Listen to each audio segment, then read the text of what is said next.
Viewers, welcome to my channel. আজকে আমাদের আলোচ্য বিষয় হলো ক্লাস 6 এর ভগ্নাংশ।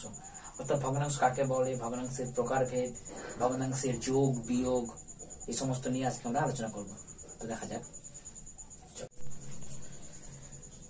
এখানে আমরা বেশ কিছু কোশ্চেন নিয়েছি। প্রথমে ভগ্নাংশ কাকে বলে, ভগ্নাংশ কয় প্রকার ও কি কি, ও কিছু আমরা উদাহরণ নেব। প্রথমে ভগ্নাংশ জিনিসটা বুঝতে হবে। ভগ্নাংশ কাকে বলে? ভগ্নাংশ হলো দুটি পূর্ণ সংখ্যার অনুপাত বা দুটি পূর্ণ সংখ্যাকে পরস্পর ভাগ করলে যে রাশিটা আমরা পাবো সেটা হচ্ছে ভগ্নাংশ। ধরো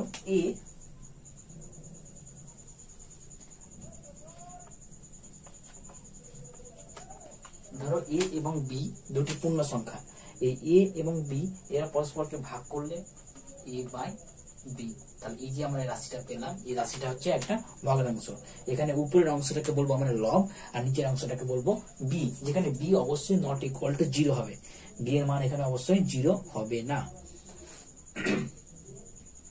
এ বাই বি, এখানে এ হচ্ছে লব আর বি হচ্ছে হর। উপরের অংশটাকে আমরা বলবো লব আর নিচের অংশটাকে আমরা বলবো হর। এবার ভগ্নাংশের প্রকারভেদ।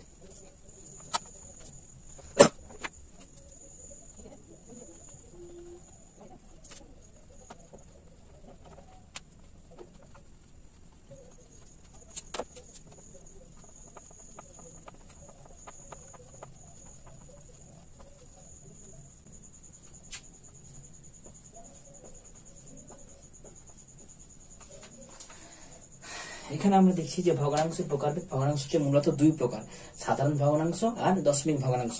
এই সাধারণ ভগ্নাংশকে আমরা তিন ভাগে ভাগ করতে পারি: প্রকৃত ভগ্নাংশ, অপ্রকৃত ভগ্নাংশ আর মিশ্র ভগ্নাংশ। প্রকৃত ভগ্নাংশ আর অপ্রকৃত ভগ্নাংশ আর মিশ্র ভগ্নাংশ কাকে বলে?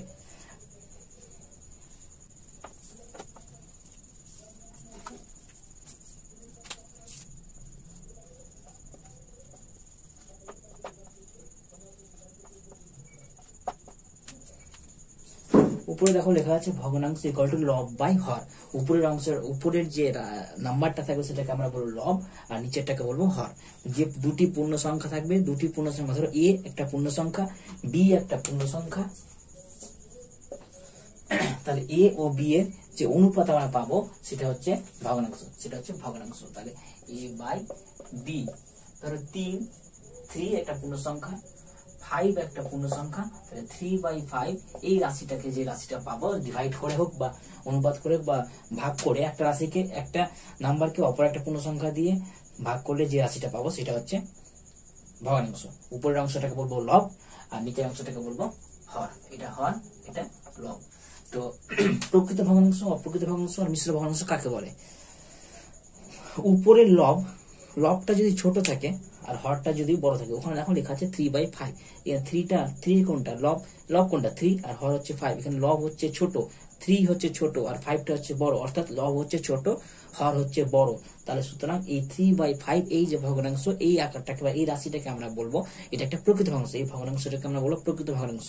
এবার ঠিক এর উল্টোটা,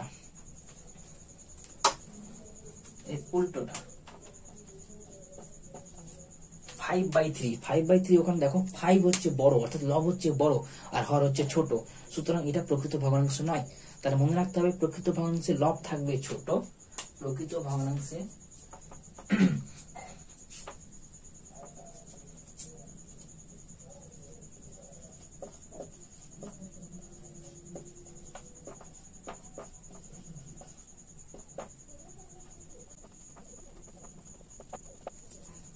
প্রকৃত ভগ্নাংশে লব থাকবে ছোট আর হর থাকবে বড়। যে নাম্বারটা থাকবে, যে পূর্ণ সংখ্যাগুলি থাকবে, সেটার মান অবশ্যই লব যে থাকবে তাকে ছোট হতে হবে, আর যে নিচে থাকবে সে বড় হতে হবে, তাকে সেটা হচ্ছে প্রকৃত ভগ্নাংশ। যেমন ধরো 3/5, 2/7, 11/17, এগুলি হচ্ছে প্রকৃত ভগ্নাংশ। আর অপ্রকৃত ভগ্নাংশ ঠিক উল্টোটা, লবকে হতে হবে বড় আর হরকে হতে হবে ছোট।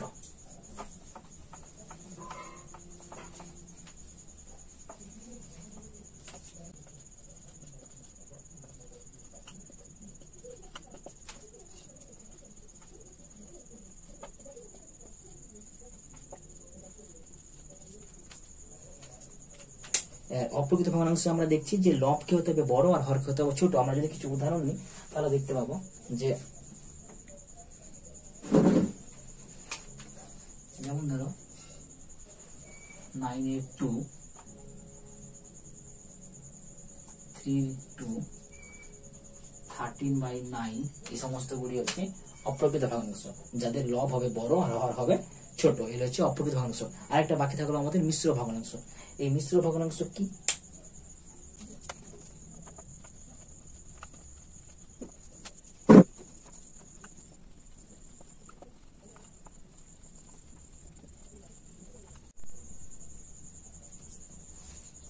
মিশ্র ভগ্নাংশ কি? মিশ্র ভগ্নাংশ হলো পূর্ণ সংখ্যার সাথে একটা প্রকৃত ভগ্নাংশ যুক্ত থাকবে। যেমন ধরো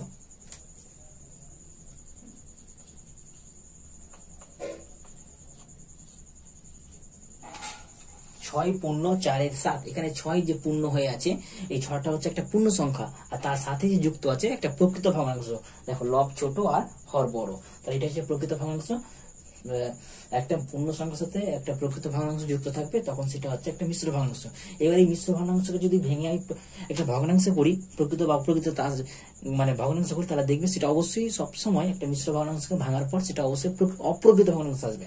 সেটা সবসময় একটা অপ্রকৃত ভগ্নাংশ আসবে। দেখো যেমন এটা মিশ্র ভগ্নাংশ ভাঙা কি করে, এটাকে এটা দিয়ে গুণ আর এটার সাথে যোগ, তাহলে 6 সাথে 42 আর 4 46 46/7। এটা অবশ্যই একটা অপ্রকৃত ভগ্নাংশ। এটা একটা সবসময় মনে রাখতে হবে যে সকল মিশ্র ভগ্নাংশ একটা অপ্রকৃত ভগ্নাংশ।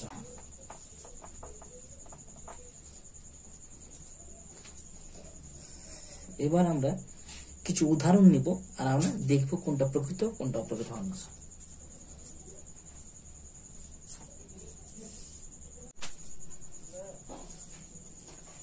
এখানে দেখো আমরা কিছু উদাহরণ নিয়েছি এবং সেই উদাহরণগুলি দেখে তার লব হর কোনটা ছোট কোনটা বড় সেই হিসাবে বিচার করে আমরা এখানে উদাহরণগুলি করব যে কোনগুলি প্রকৃত ভগ্নাংশ, কোনগুলি অপ্রকৃত ভগ্নাংশ আর কোনগুলি মিশ্র ভগ্নাংশ। তার আগে একবার আমরা দেখে নিই।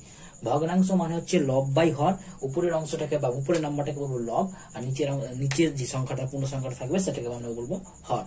ভগ্নাংশ দুই প্রকার, সাধারণ ভগ্নাংশ আর দশমিক ভগ্নাংশ। সাধারণ ভগ্নাংশে আবার 3 প্রকার, প্রকৃত ভগ্নাংশ, অপ্রকৃত ভগ্নাংশ আর মিশ্র ভগ্নাংশ। প্রকৃত ভগ্নাংশ, অপ্রকৃত ভগ্নাংশ আর মিশ্র ভগ্নাংশ। প্রকৃত ভগ্নাংশের ক্ষেত্রে লব থাকবে ছোট, হর থাকবে বড়। অপ্রকৃত ভগ্নাংশের ক্ষেত্রে লব বড় আর হর ছোট, এটা মনে রাখতে হবে। প্রকৃত ভগ্নাংশের ক্ষেত্রে উপরের যে নাম্বারটা থাকবে সেটা ছোট হবে নিচেরটার থেকে, যে লবটা থাকবে সেটা ছোট, হরটা থাকবে বড়। অপ্রকৃত ভগ্নাংশের ক্ষেত্রে তার উল্টোটা, লব হবে বড় আর হর হবে ছোট। আর মিশ্র ভগ্নাংশের ক্ষেত্রে হবে পূর্ণ সংখ্যার সাথে একটা প্রকৃত ভগ্নাংশ যুক্ত থাকবে। যেমন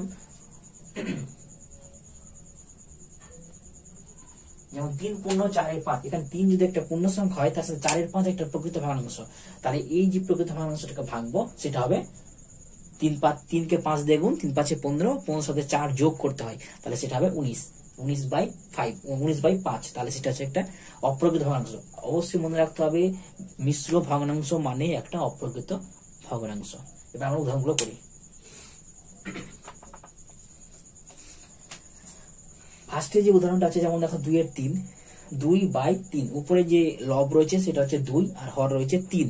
তাহলে তোমরা বলতে পারবে 2/3টা কোন ভগ্নাংশ হবে, প্রকৃত ভগ্নাংশ না অপ্রকৃত ভগ্নাংশ? সেটা অবশ্যই প্রকৃত ভগ্নাংশ, কারণ লব আছে ছোট আর হর আছে বড়, তাহলে এটা প্রকৃত ভগ্নাংশ। 1/5 এটাও প্রকৃত ভগ্নাংশ। 7/3 এটা কি প্রকৃত ভগ্নাংশ? 7/3 প্রকৃত ভগ্নাংশ নয়। কেন? কারণ 7 হচ্ছে যে লবটা হচ্ছে বড় আর হরটা হচ্ছে ছোট, তাহলে সুতরাং 7/3 হচ্ছে প্রকৃত ভগ্নাংশ নয়। এবার 21/13 যেমন এখানে 21 হচ্ছে লব, 13 হচ্ছে হর। এই লব হচ্ছে বড় আর হর হচ্ছে ছোট, তাহলে এটা হচ্ছে অপ্রকৃত ভগ্নাংশ। 27/11 ঠিক তেমনি একই হবে। 27/11, 27 হচ্ছে বড়, 11 হচ্ছে ছোট, তাহলে এটা হচ্ছে অপ্রকৃত ভগ্নাংশ। যেগুলি অপ্রকৃত ভগ্নাংশ সেগুলিকে আমি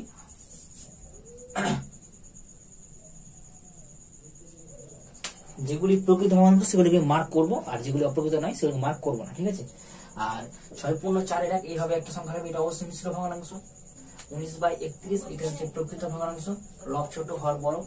এটা হচ্ছে অপ্রকৃত ভগ্নাংশ, সরি মার্ক করা যাবে না, যে বলেছি যেগুলো প্রকৃত সেগুলোকে মার্ক করব। এটা হচ্ছে 72/31, এটা হচ্ছে অপ্রকৃত ভগ্নাংশ। আর এটা তো বুঝতেই পারছো এটা মিশ্র ভগ্নাংশ। এরকম তোমাদের অনুশীলনীতে উদাহরণ দেওয়া আছে, সেগুলিকে প্রকৃত অপ্রকৃত বলতে হবে এবং সেগুলিকে লিখতে হবে।